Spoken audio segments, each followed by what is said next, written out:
인간 레코드 10월 30일 오후 6시 반. 현해탄의 태풍을 머금은 구름띠가 길게 뻗어 있었고 날이 저물어가고 있었다.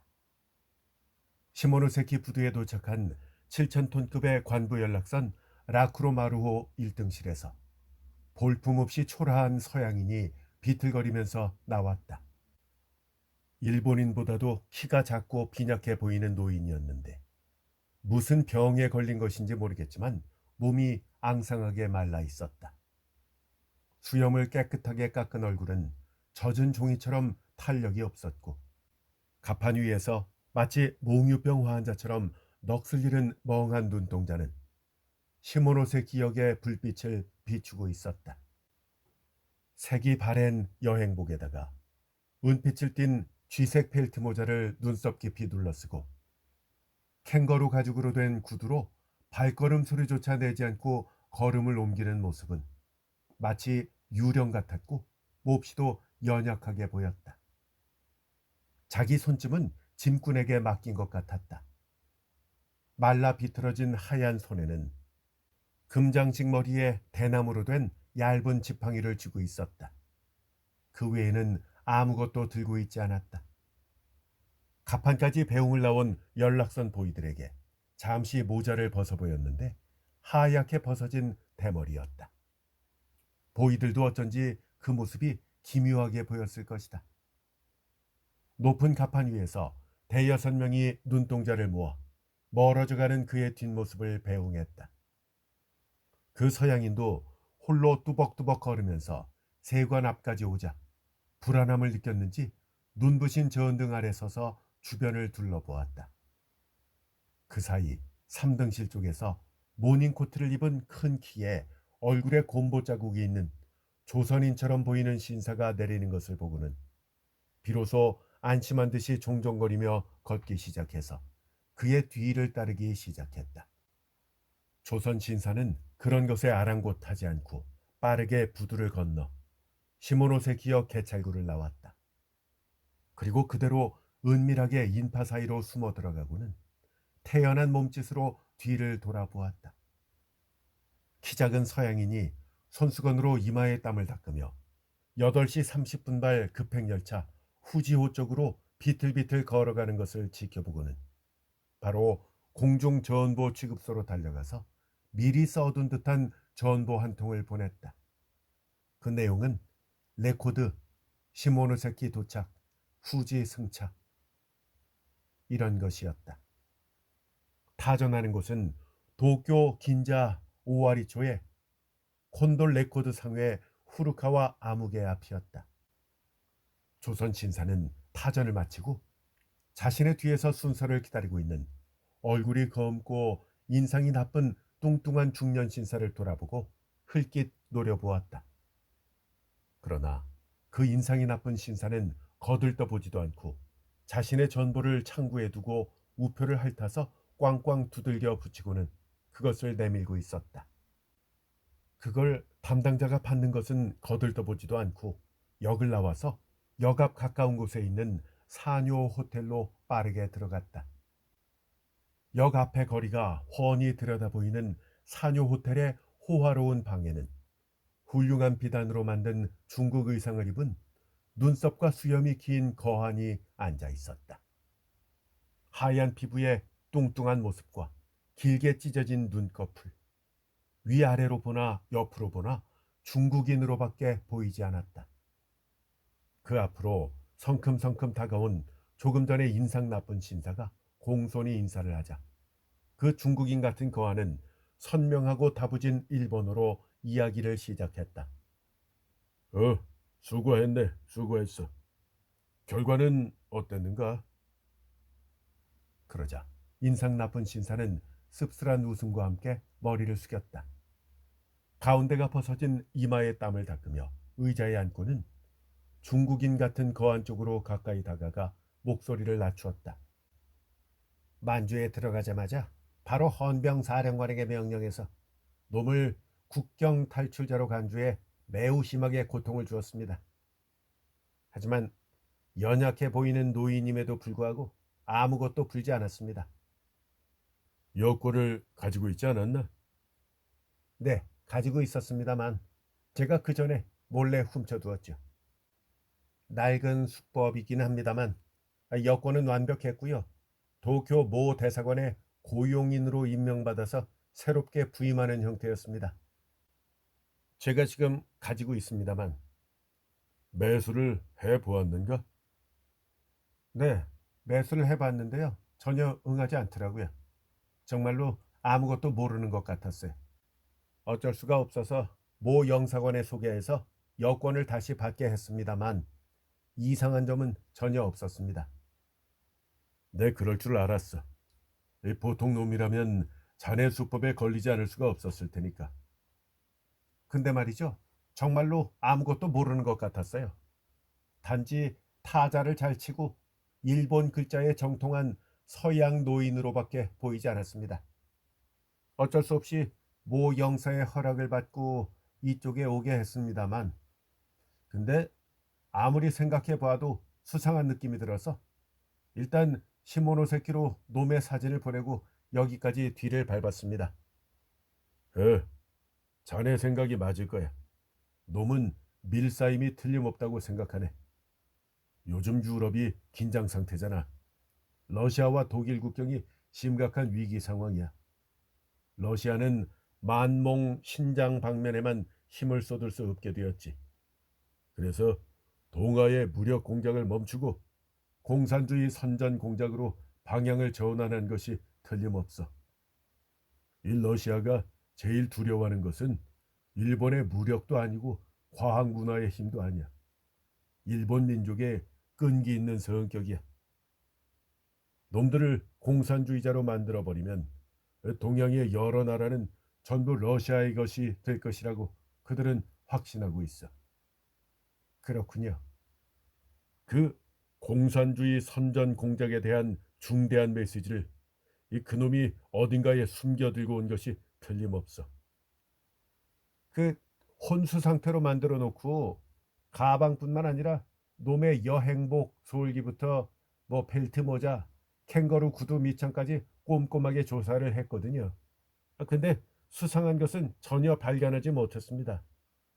단지 한 가지, 응? 그게 뭐야? 단지 한 가지, 단지 한 가지 뭐? 저 노인을 하얼빈에서부터 배웅한 조선인이 시모노세키 역에서 조금 전에 전보를 보내더군요. 긴자 오와리초 레코드 회사의 후루카와라는 남자에게 보낸 것입니다만 아 그래? 그 남자라면 감시를 붙였으니까 괜찮아. 근데 전보 내용이 제가 보니까요. 레코드 도착 그리고 후지 승차 뭐 이렇게 됐어. 그것으로 됐어. 중국인 같은 거한이 갑자기 무릎을 치며 큰 소리로 말했다. 네? 되다니요? 뭐가 됐다는 인상 나쁜 신사는 눈을 크게 떴다. 중국인 같은 거한은 얼굴에 가득 웃음을 머금고 일어섰다. 인간 레코드로구만. 네? 인간 레코드요? 그래, 러시아에서 발명한 인간 레코드야. 본인은 전혀 기억이 없지만 뇌수에다가 전기를 주입하면 복잡한 글을 기억시키는 이 의학상 새로운 발명을 응용한 인간 레코드라는 거야. 러시아는 아주 예전부터 네바강 하구의 한 신호소 지하실에서 만들어서 유럽 방면의 밀사에게 사용했었지. 요즘 일본 기밀 탐지 수단이 극도로 교묘해져서 어쩔 수 없이 사용하기 시작한 것이 틀림없어. 어쩌면 이번 건이 그 시작일지도 모르지. 인간 레코드라. 음. 중국인 같은 거하는 아연실색한 상대 얼굴을 내려다보면서 크게 웃었다. 근데 이미 손을 다 써두었어. 자네 손으로도 감당이 되지 않는다면 인간 레코드가 틀림없다고. 산호선에 아사를 출발한 특급 열차 후지호가 최고 속도를 내며 남쪽으로 크게 돌고 있다. 열차 뒤편으로 따라붙는 새빨간 초승달을 가까스로 지평선 위에서 떼어 놓았을 때다. 전망차에 근접한 특별실 문 앞에 22~23살 정도의 똑똑해 보이는 청년 보이가 우두커니 선체로 기대어 꾸벅꾸벅 졸고 있었다. 담요 밑으로 나온 얇고 굵은 고무권 하나가 보이의 상의 밑에서 뒤쪽으로 돌아가서 왼손 끝으로 넘어가 엉덩이 뒤쪽에 위치한 특별실 문 열쇠 구멍에 꽂혀 있었다. 아무런 소리조차 들리지 않았다. 보이는 모자를 쓴 채로 꾸벅꾸벅 졸면서 몸을 흔들고 있다.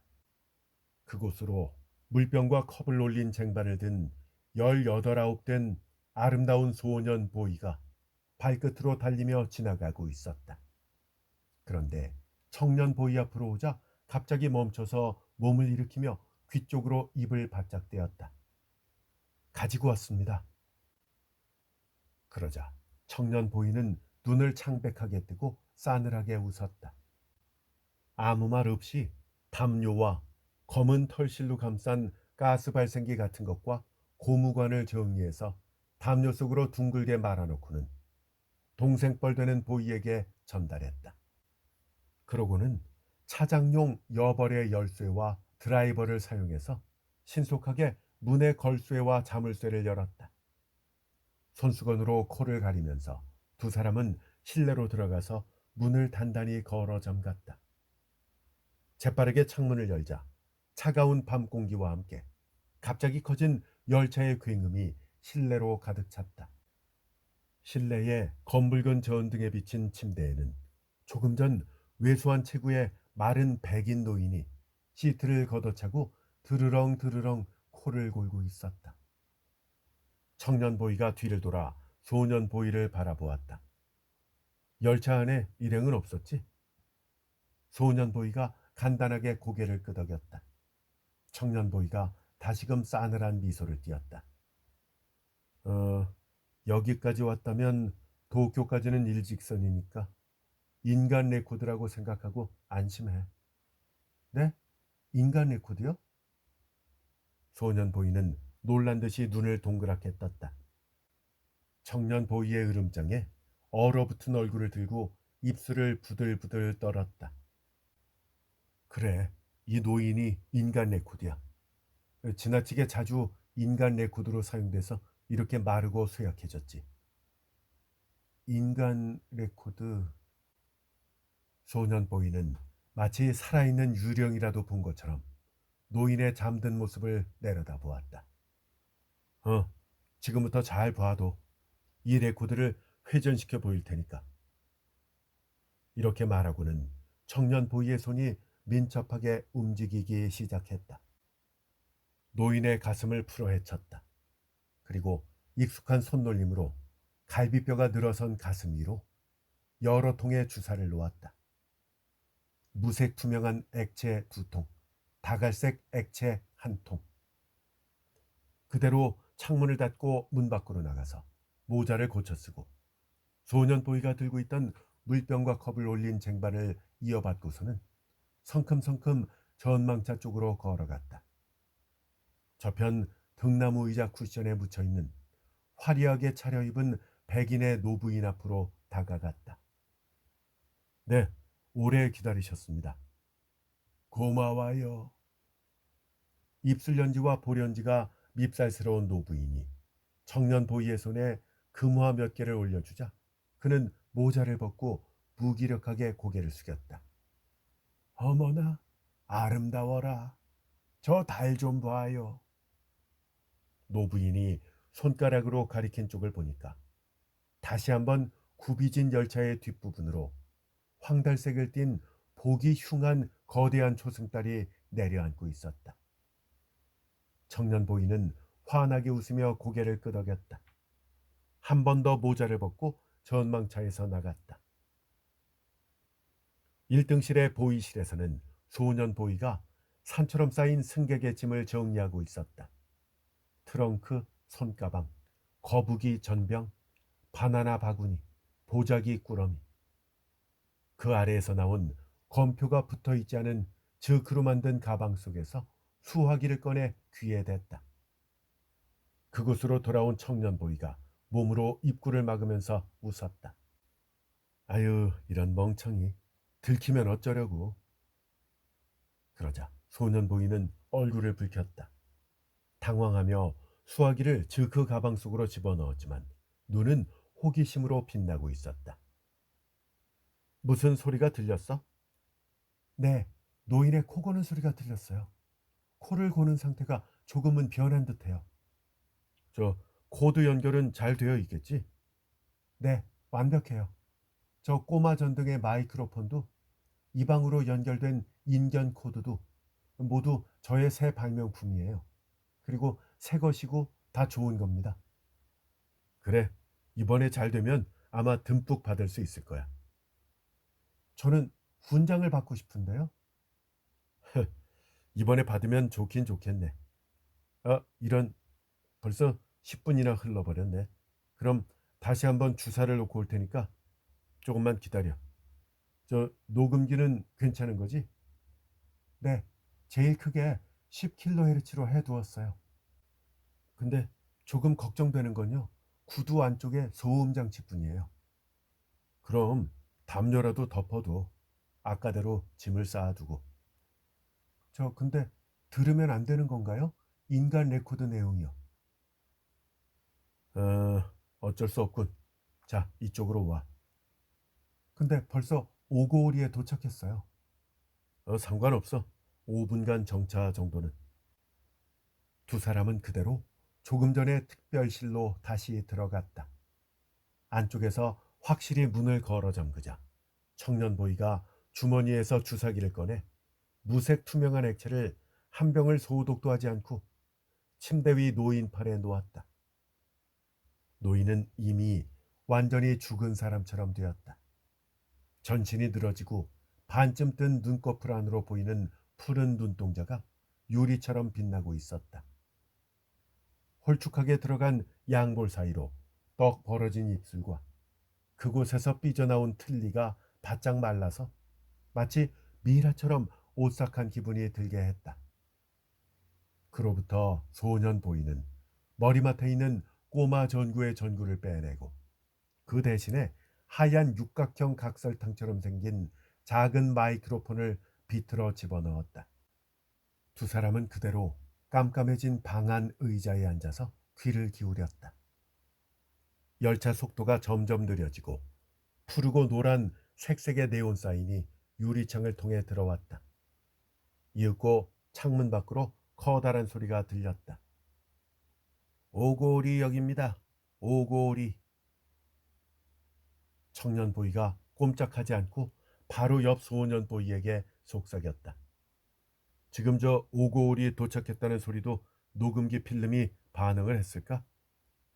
네, 반응했을 거예요. 기계를 열차 축전지와 결합해서 열어두었으니까요. 필름은 아직 50분 정도까지는 괜찮아요. 그러니까 조금 전 바깥의 목소리도 들어갔을 겁니다. 두 사람은 다시 입을 다물었다. 청년 보이는 심심해서 권련을 입에 물고 불을 붙였다.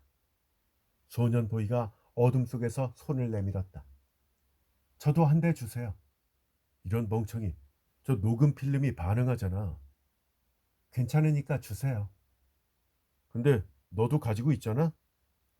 골든 배트라면 가지고 있죠. 하지만 당신 건 러시아산 권련이잖아요. 잘 알고 있네. 냄새로 안 건가? 아니요. 직접 봤어요. 아까 주사 놓을 때 그 노인 파자마 주머니에서. 그랬구만. 그때 갑자기 열차가 강하게 흔들렸다. 오고리역 군의 상행선 포인트를 통과하고 있었다. 실내 안이 다시 어둠 속에서 조용해졌다. 그러자 갑작스러운 열차 요동 흔들림에 튀어나온 듯한 기묘한 목소리가 침대 속에서 들려왔다. 그것은 금속성의 낮고 쉬인 노인의 목소리였다. 게다가 놀랍게도 그것은 명확한 일본어였다. 꿈에서처럼 천천히 그리고 안정된 어조였다. 일본의 제군이여, 제군, 민족에 해야 한다. 눈을 뜨고 성장하는 것을. 이렇게 띄엄띄엄 들리는 문장이었다. 무슨 소리인지 알겠어? 알 것 같은데요? 소비에트 선언이잖아요. 소년 보이는 긴장한 듯이 떨리는 목소리로 말했다. 이건 가타야마 세인의 말투야. 네? 가타야마 세인이라고요? 그래. 일본에서 모 운동을 하다가 러시아로 도망간 올해로 70인가 80 정도 된 노투사야. 지금 동양 방면에 선전 과장 같은 것을 하고 있어. 이건 그놈의 목소리야. 어떻게 알 수 있어요? 이전에 그놈의 선전 레코드가 일본에 흘러 들어온 적이 있거든. 그걸 김일국 지하실에서 들었었어. 목소리가 똑같네. 인간 레코드란 정말 무섭네. 그 가타야마라는 자는 어처구니 없는 노인네군요. 맞아. 학문에 지나치게 정진한 나머지 머리가 보통에서 벗어났어. 의학상으로는 하이포마니아라는 정신병이야. 보통 사람보다 그 이상의 것을 하지 않으면 살아갈 수가 없게 되는 거야. 놈을 잘 알지 못하니까 그 일본의 일당들은 가타야마 세인이라고 하면 하느님처럼 생각하고 있어. 그걸 소비에트가 이 놈을 선전으로 이용하는 거지. 그렇다면 결국 이 목소리를 레코드화해서 가타야마 세인의 육성이라고 해서 나눠주겠군요. 아마도 그렇겠지. 엄청난 짓을 하는구만. 인간 레코드의 목소리는 지금도 진짜 레코드처럼 계속되었다. 뭐야, 너 지금 떨고 있는 거냐? 아니요, 떨고 있지 않아요. 소비에트 제국주의 선언의 교활함에 화가 날 뿐입니다. 맞아. 그 소비에트 제국주의의 선전에 속아서 무심코 소비에트 통치 아래로 들어가면 끝나는 거야. 그 나라 노동자와 농민은 지금 소비에트와 마찬가지로 운이 다했으니까 말이야. 소비에트주의가 인민으로부터 착취하는 것은 피와 눈물 그리고 영혼까지라고 말해도 지나치지 않아. 하지만 어떤 나라는 이 소비에트주의에 공조하고 있잖아요.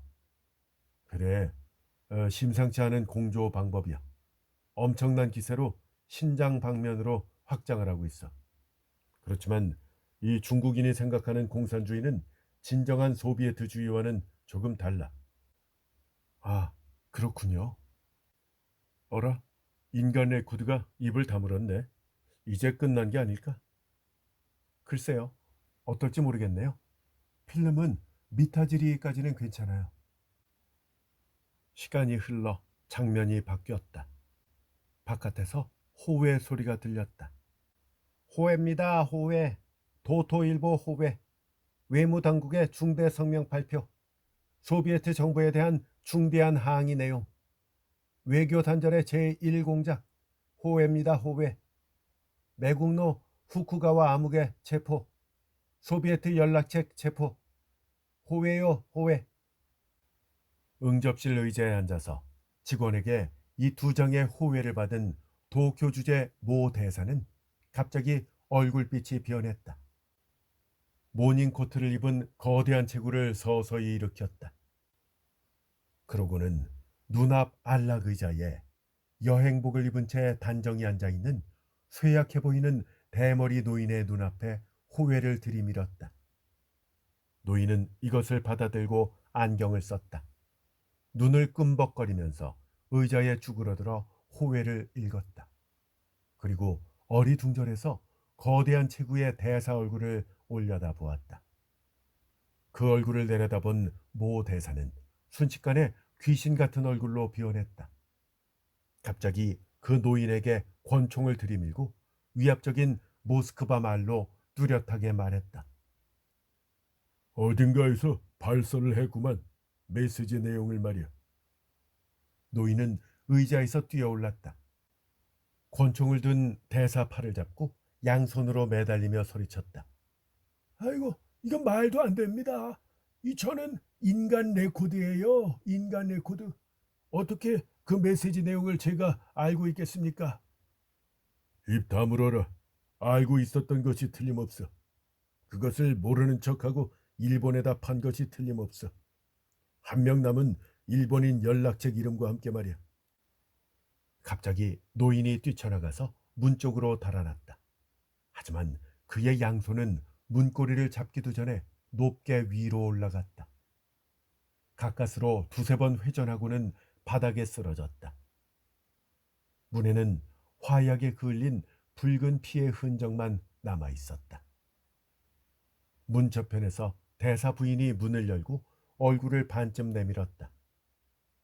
부스스한 금발머리 아래로 파란 눈동자와 빨간 입술을 멍하니 벌리고 있었다. 대사는 당황해서 아직 연기가 나는 권총을 엉덩이 주머니에 찔러 넣었다. 어머나, 무슨 일이에요? 총을 쏘시면 어떡해요, 여보? 뭘? 그냥 레코드 한 장 부순 것뿐이야. 대사가 인간 레코드 노인을 살해한 바로 그 시각, 도쿄역 입구에 있는 식당 한편에서 젊은 해군 군의관과 중학생이 홍차를 마시고 있었다. 어수선하게 오가는 사람들의 발소리와 접시 부딪히는 소리에 묻혀 두 사람은 사이좋게 소곤거리고 있었다. 그런데 자세히 살펴보니까 그들은 어젯밤 후지오 열차에 있던 청년 보이와 소년 보이였다. 엄청나게 빨리 손을 썼네요. 그건 말이야. 어젯밤 녹음한 필름이 도쿠야마에서 해군 비행기를 타고 오사카까지 날아가는 동안 현상됐지. 그리고 그대로 날이 밝지도 않은 사이에 도쿄에 도착을 했고 말이야. 그 녹음에 있었던 영국, 러시아, 이 중국의 삼국 미략에 관한 내용을 듣고 외무성이 비로소 결심을 했겠지. 그리고 매국노라는 딱지를 붙여서 후쿠카와 아무개를 묶을 수 있었어. 모두 예상했던 행동이었고, 도쿠야마와 오카야마, 히로시마 그리고 히메지에는 수상 비행기가 대기하고 있었어. 지금쯤은 이미 러시아와 만주 국경 수비병이 움직이기 시작했을 거야. 그러자 이야기를 듣던 중학생이 영광스러움에 취한 듯한 얼굴을 붉게 물들이며 홍차를 마셨다. 네가 발명한 장난감이 엄청난 일을 한 거야. 훈장 정도가 아닐 거라고 생각해. 하지만 저는 기분이 나빴어요. 도중에는 무섭기까지 했던 거요. 그 인간 레코드 목소리를 들었을 때는요. 근데 인간 레코드란 대체 뭔가요? 그러자 해군 군의관이 좌우를 살폈다. 소년에게 한층 더 얼굴을 다가가서 홍차잔을 끌어안았다. 저 있잖아. 절대로 비밀이야. 응? 걱정하지 마세요. 알고 나면 별 이야기는 아니야. 그러니까 저런 식으로 각국의 언어에 능통한 정직한 인간을 비싼 돈을 주고 레코드용으로 고용을 하는 거야. 그래서 아주 중요한 메시지를 보낼 때 사용하는 거지. 서류 같은 건 아무리 숨기려고 해도 발각되고 또 풀 수 없는 암호도 없으니까 말이지. 본인에게 암기시켜두면 좋겠지만 이 매수당하기가 쉽잖아. 그러니 밀서를 지니게 하는 것보다 더 위험한 일이지. 특히 러시아는 온 세계가 적이잖아. 그래서 비밀 외교가 필요한 경우가 많으니까 결국에는 저런 걸 발명하게 된 거야. 먼저 저렇게 아무것도 모르는 인간을 어젯밤처럼 마취시키고 약물을 좀 혼합 주사해서 가장 깊이 기묘하고 변화무쌍한 혼수 상태로 빠지게 만들지. 그리고 또 다른 액체를 주사하면 본인은 의식이 없지만 뇌수 속의 일부분이 깨어나지. 여기에 이 전기 녹음된 레코드 문구를, 그러니까 이 아무래도 육성으로는 상태가 좋지 않으니까 이 레코드 음을 귀에 들려주면 신기하게도 정확하게 기억을 하는 거야. 레코드 10장 정도는 거뜬히 들어가는 걸로 알려져 있어. 그 다음에 본인이 눈을 뜨면 그저 머리가 아플 뿐 아무것도 기억하지 못해. 아무리 고문을 해도 또 매수를 해도 자백할 수 없어서 이 어디를 보내도 비밀이 새나갈 걱정이 없는 거야. 그리고 이 인간 레코드가 목적지에 도착을 하면 앞의 순서대로 마취를 시키고 또 한 통 약물을 주사하면 앞에서 말한 뇌수 어딘가 일부분이 눈을 뜨게 되지. 그래서 최근 들은 레코드를 비몽사몽간에 정확하게 반복한다는 사실이 이미 도쿄의 한 대학에서 실험으로 증명되었어. 아, 그렇군요. 그럼 그 약을 당신이 발명한 건가요? 그건 발명할 수 있는 게 아니야. 훔친 거야. 일본 기밀국에서는 인간 레코드 제조소가 있다는 걸 미리부터 알고 있었어. 그래서 고생하고 애쓴 덕분에 방법을 훔칠 수가 있었던 거지. 근데 러시아는 지금까지 일본에 대해서만 이 방법을 사용한 적이 없어. 여태까지 비밀 병기처럼 숨겨두었던 걸 이제야 처음 사용한 거야. 제일 중요한 메시지니까 말이야.